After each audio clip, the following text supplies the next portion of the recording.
तिरुपती बालाजींच्या दर्शनासाठी जायचंय, परंतु गर्दीमुळे ते शक्य नाही. दर्शन पास मिळत नाही. कसे जायचे, कुठे राहायचे माहीत नाही. आता काळजी करू नका, आम्ही आपल्यासाठी घेऊन आलो आहोत बालाजी दर्शन यात्रा. तिरुपती बालाजी दर्शन यात्रा 1 नोव्हेंबर ते 4 नोव्हेंबर यामध्ये समाविष्ट तिरुपती बालाजी मंदिर दर्शन पास, पुणे ते Pune 3 tyre AC railway ticket, Tirupati येथे राहण्यासाठी AC रूम, सर्व लोक साईट सीइंगसाठी AC गाडीची सोय, सोबतच अनुभवी मार्गदर्शक.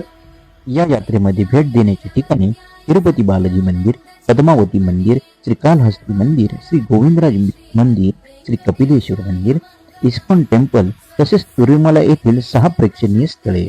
फक्त 9,900 रुपयांमध्ये आजच आपली जागा निश्चित करा.